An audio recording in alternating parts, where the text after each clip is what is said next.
بسم الله الرحمن الرحیم. منزلونه چا په کور ته ورتګ نه کوي او نو ته ور ډبی چې روزه زستا منزلې ما منزلونه همیشه په سخت لارو کې خپل لارې د وستو د پاره ستا په انتظار باندې دي. کله چې ته په یو مقصد کې د کامیابی لپاره خپل کوشش شروع کې نو منزلونه به خدای پاک ته اسانی او ته به رانږدې کوي او کنه ته په کور کې په بلستن کې پروت او ته چې منزلونه او مقاصد به زه حاصل کما داس نشي کېدی. د دې لپاره کوشش کول دي. همت مردا مدد خدا دا د الله پاک وعده ده چې خدای پاک بتاله منزلونه ال درکې کله چې ته کوشش کې کله ته مهنت کې کله ته خواري کې. د دې ورکوټ شاندي مثال تاسو له درکوم.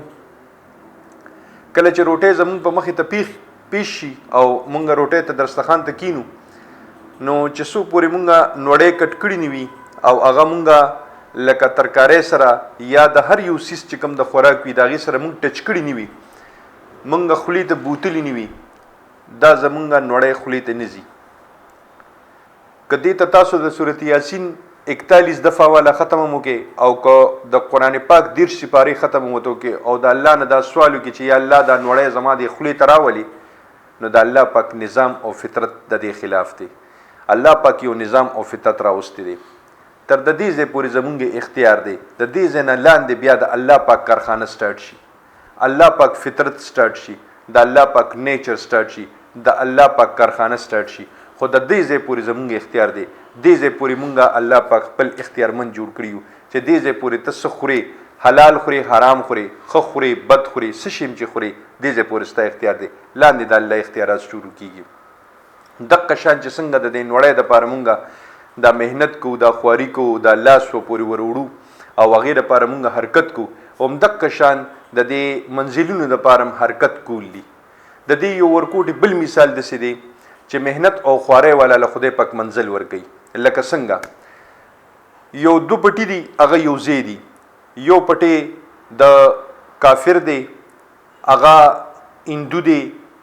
هر مذهب او هر مسلک سره چې تعلق دی هغه مسلمان نه دی او یو د مسلمان دی. مسلمان سار وختي د جمع سره منځو کی او هغه نه پس هغه خپل پټی ته لاړ شي او هغه ځکه د سورۃ یاسین ختم کی تر د اشراق پورې د سورۃ یاسین ختم کی بیا پکې ته اشراق منځو کی د اشراق نه پس بیا نوافل ته ودرېږي او هغه نه پس نوافل کی بیا ورپسې د چاشت ټیم شي د چاشت مونږ چو کی هغه نه پس بیا د زواله پورې لکیلولو کی هغه نه پس را پاسيږي د ماسپخین د موز د پاره تیاریو کی زوال مسرو کی روټي وخوري زوال منځمو کی د ماسپخین منځم د جمع سرو کی بیا راشي کور کې لګارامو کی مازیګر چې مې اوس کی بیا و پسې لاړ شي بیا غزه کې تلاوت شروع کی او تر د ماخام د منځ پورې پکې تلاوت کوي. د کال د اخره پورې د په دې پټي کې به فصل وشي د دې سره خوا کې د بل پټي چې کم دی دا کافر دی خو دې سار وختي پاسيږي او په پټي کې چې سکار وي او بخر کول وی یا په هغه کې څه ګوټ چاري کول وی هر څه چی وی هغه چې د زمیندارۍ سره ریلیټډ وی هغه کار وسره وکي. مازیګر یا ماخام ته کلب ته لاړ شي د خپل خزي سره شراب وسکي ډانسونو وکي واپس راشي شپې ود شي سحر بیا را پاسيږي او مکه خپل معمول په مطابق باندې خپل په پټي کې کار کوي. کال پس پر د په پټي کې فصل کیږي او کله مسلمان په پټي کې به فصل کیږي. خبر ښکارا ده چې د کافر په دې پټي کې به فصل کیږي ولی فطرت دا دی.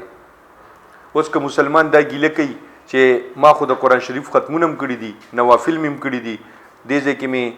عبادتونه وکړل او زما په پټي کې فصل ونه شو نو ګیله د چا په حق باندې ده ګیله د دې په حق باندې ده چې کم کس عبادت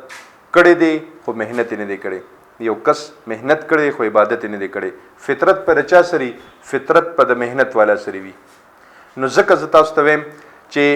مهنت د دې لپاره شرط دی چې کور نه اوځي بهر میدان ته نو الله پاک بس تاسو مددگار کیږي او کنا تاسو وای چې په کور کې به زمونږ د هر څه مسلې حل کیږي داس نشي کېدی. نو د دې لپاره خواري او مهنت ضروری دی. خوشاله او بریالیو سه نلوي الله پامان.